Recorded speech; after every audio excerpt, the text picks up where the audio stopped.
Friends, ವಿದ್ಯಾ ಚಾನಲ್ಗೆ ಸ್ವಾಗತ. ಇದು ಶನಿವಾರದ ವಿಡಿಯೋ. ಸೊ ನೋಡಿ, ನಾವು ಈ ಹಾಸನದಲ್ಲಿ ಇಳಿದ್ವಿ. ಟ್ರೈನ್ ಇಳಿದಿದ ತಕ್ಷಣ ಮಳೆ ಬರ್ತಾ ಇತ್ತು ಜೋರಾಗಿ. ಸ್ಟೆಪ್ಸಲ್ಲಿ ಬರ್ತಾ ಇದ್ವಿ ರೈಲ್ವೆ ಸ್ಟೇಷನಲ್ಲಿ, ಹಾಸನ ರೈಲ್ವೆ ಸ್ಟೇಷನಲ್ಲಿ.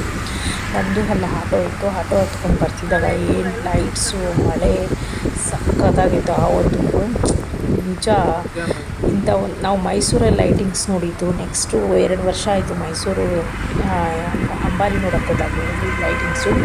ಸೊ ಮತ್ತು ಹಾಸನದಲ್ಲೂ ಮತ್ತು ಫುಲ್ಲು ಎಷ್ಟು ಚೆನ್ನಾಗಿತ್ತು ಗೊತ್ತಾ, ಮಳೆ ಬರ್ತಾ ಇರಬೇಕು, ಆ ಲೈಟ್ಸು ಫುಲ್. ಹಾಸನಲ್ಲಿ ನಾವು ಎಷ್ಟು ದಿವಸ ಇದೆ ಅಷ್ಟು ದಿವಸ ಆಟೋದಲ್ಲೇ ಸುತ್ತಾಡಿದ್ವಿ, ಯಾಕಂದರೆ ಮಳೆ ಇದೆ ಅಂತ. ಸೊ ನೋಡಿ ಎಷ್ಟು ಚೆನ್ನಾಗಿತ್ತು ಗೊತ್ತಾ, ತುಂಬ ಖುಷಿಯಾಯಿತು ನೋಡಿ. ಒಂದು ಹಬ್ಬ, ಜಾತ್ರೆ ಅನ್ನೋದು ಈ ಥರ ಕಳೆ ಕಟ್ಟಿದಂಗೆ. ಇದು ನಮ್ಮ ಕರ್ನಾಟಕದಲ್ಲೇ ಈ ಥರನ ಅಥವಾ ಬೇರೆ ಕಡೆಯೂ ಹೀಗೆ ಮಾಡ್ತಾರೆ ಅಂತ ಒಂದು ಫೀಲ್ ಆಯಿತು. ನಿಜ ಈ ಒಂದು ಮೂಮೆಂಟ್ಸ್ ಎಲ್ಲ ನಮಗೆ ತುಂಬ ಖುಷಿಯಾಯಿತು. ಸೊ ಫಸ್ಟ್ ಟೈಮ್ ನಾವು ಹಾಸನಕ್ಕೆ ವಿಸಿಟ್ ಕೊಟ್ಟಿದ್ದು, ಹಾಸನಾಂಬ ತಾಯಿ ದರ್ಶನ ಮಾಡೋಕ್ಕೆ. ಹಂಗೆ ಲೈಟಿಂಗ್ಸ್ ನೋಡಿಕೊಂಡೇ ಹೋಗೋಣ ಅಂತ ನೋಡಿದ್ವಿ. ಮಳೆ ಬಂದುಬಿಟ್ಟಿತ್ತು, ಅದು ಪರವಾಗಿಲ್ಲ ಅಂದ್ಬಿಟ್ಟು ಎಷ್ಟಾಗುತ್ತೋ ಅಷ್ಟು ವೀಡಿಯೋ ಮಾಡಿಕೊಂಡು ಹೋಗ್ತಾ ಇದ್ವಿ. ನೋಡ್ಕೊಂಡು ಸಾಕು ಖುಷಿ ಆಯಿತು ನಮಗಂತೂ. ರೂಮ್ಗೆ ಹೋಗೋವರೆಗೂ ವೀಡಿಯೋ ಮಾಡ್ಕೊಂಡು ಹೋಗ್ತೀವಿ. ನಾವು ರೂಮ್ ಮಾಡಿದ್ದು ಇಲ್ಲಿ KSRTC ಬಸ್ ಸ್ಟಾಪ್. ಒಂದು 300 ಕಿಲೋಮೀಟ್ರ್ ಇದೆ, 300 ಮೀಟರ್ ಅಷ್ಟೇ ಇರೋದು.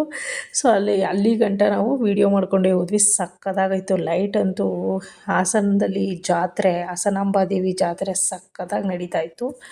ಸೊ ಈ ವಿಡಿಯೋ ನಿಮಗೆ ಇಷ್ಟ ಆದರೆ ಲೈಕ್ ಮಾಡಿ, ಶೇರ್ ಮಾಡಿ ಅಂತ ಹೇಳ್ತಾಯಿದ್ದೀನಿ. ಎಲ್ಲರಿಗೂ ಒಳ್ಳೆಯದಾಗಲಿ. Good night.